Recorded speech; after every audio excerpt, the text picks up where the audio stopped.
할렐루야. 하이틴 청년들과 함께하는 바이블타임 BTQT 베드로전서 1장 또 5장의 내용을 여러분과 간략하게 나누겠습니다. 산돌이신 예수 그리스도라는 그러한 제목으로 여러분과 함께 말씀을 나누려고 합니다.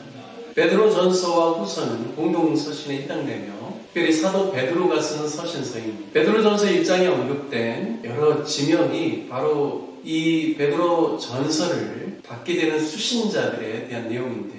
보면 갈라디아, 갑바도기아, 본도, 아시아, 비두니아에 있는 흩어져 있는 나그네들에게 이 서신서를 보낸다라는 내용을 하고 있습니다. 그래서 우리의 본향인 하나님 나라를 소망하면서 살아가는 이 땅에서의 예수 그리스도를 믿는 나그네와 같은 하나님의 사람들에게 내가 편지를 보낸다라는 내용입니다. 바로 본도와 갈라디아, 갑바도기아, 아시아, 비두니아와 같은 지명을 포괄해서 쓰는 단어가 소아시아에 흩어져 있는 교인들에게 보내는 편지이죠. 이 서신서가 쓰여질 당시가 바로 AD 64년으로 추정하고 있는데요. 이때가 바로 네로 황제가 로마 대화재 사건의 그런 책임을 그리스도인들에게 돌리면서 본격적으로 그리스도인들을 핍박하는 바로 그런 시기였습니다. 바로 이때 베드로전서가 쓰여졌다라고 성경학자들은 그렇게 이야기하고 있습니다. 베드로전서의 내용을 보면 시험과 시련에 대해서 장차 올 영광을 바라보며 복음을 붙잡고 능히 견뎌내고 이겨내도록 권면합니다. 우리가 베드로라는 이름을 잘 알고 있죠.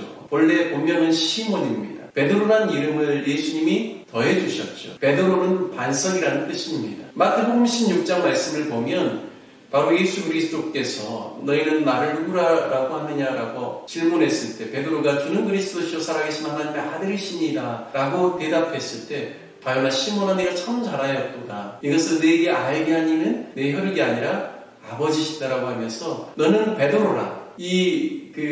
베드로 위에 나의 교회를 세우리니 음부의 권세가 결단 그 이기지 못하리라고 말씀하셨습니다. 베드로 위에 교회를 세운다라는 것은 베드로라는 사람 위에 세우는 것이 아니라 베드로가 고백한 이 신앙의 그 고백 위에 예수님의 교회를 세우겠다라는 이야기입니다. 그래서 베드로, 페트로스, 반석 이것은 참 베드로가 예수님께 받은 귀한 이름인데요. 베드로전서를 읽어보면 베드로가 어떻게 이야기하냐면 예수님께서 산돌이시다라고 말씀합니다. 산돌이신 예수 그리스도로 말미암아 우리가 신령한 집으로 지어졌다라고 이야기하는 것이죠. 여러분 그런데 산돌하면 떠오르는 성경의 한 사건이 나옵니다. 바로 다니엘서 2장에 보면 느부갓네살 신상에 대한 내용이 나오는데요. 느부갓네살 왕의 그 꿈을 해석하면서 여러 그 신상의 그 부위들 그리고 그 부위가 어떤 그런 그 성분으로 그게 지어졌는지에 대해서 쭉 나오면서 마지막 구절에 어떤 내용이 나오냐면요. 그 우상을 바로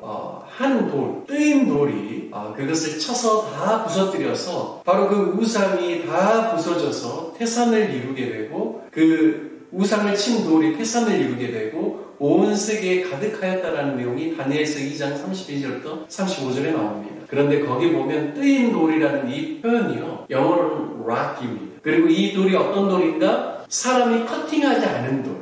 사람이 이렇게 잘라낸 돌이 아니라 뜨인 돌입니다. 산 돌을 의미합니다.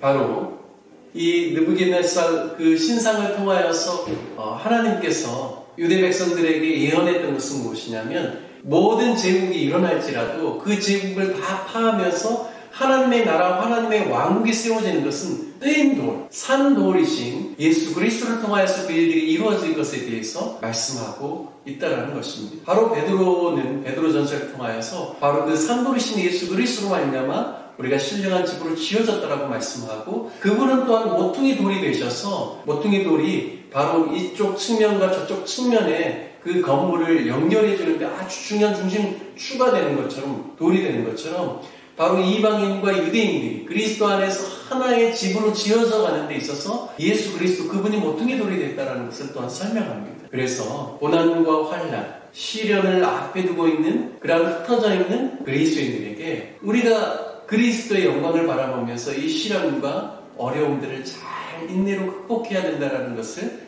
가르쳐주고 있습니다. 우리가 잘 아는 말씀, 베드로전서 2장 9절 말씀에 오직 너희는 택하신 족속이요 왕같은 제사장들이요 거룩한 나라요 그의 소유된 백성이니 이는 너희를 어두운 데서 불러내어 그의 귀한 빛에 들어가게 하신 자의 아름다운 덕을 선전하게 하려 하십니다 라고 말씀합니다. 이 모든 것들을 쭉 설명하고 난 다음에요, 우리의 존재가 어떤 존재인지를 말씀하면서 우리가 시련과 환난 가운데 있지만 우리를 통하여서 하나님께서는 바로 수많은 사람들에게 그리스도의 그 귀한 빛, 그분의 영광의 빛에 들어갈 수 있도록 우리를 그렇게 선택해 주셨다는 것을 말씀하고 있습니다. 베드로전서는요, 크게 세 구조로 나누는데요. 성도의 구원에 대한 부분이 1장과 2장에서 중반부까지, 그리고 2장 후반부부터 그리고 3장 중반부까지는 바로 성도의 복종, 우리가 관계 맺고 있고 정부가 우리를 핍박하고 여러 가지 어려움을 줌에도 불구하고 우리가 어떤 마음과 태도로 살아가야 되는지, 그리고 세 번째는 성도의 고난에 대해서 3장 후반 부분부터 5장까지 쭉 설명을 해주면서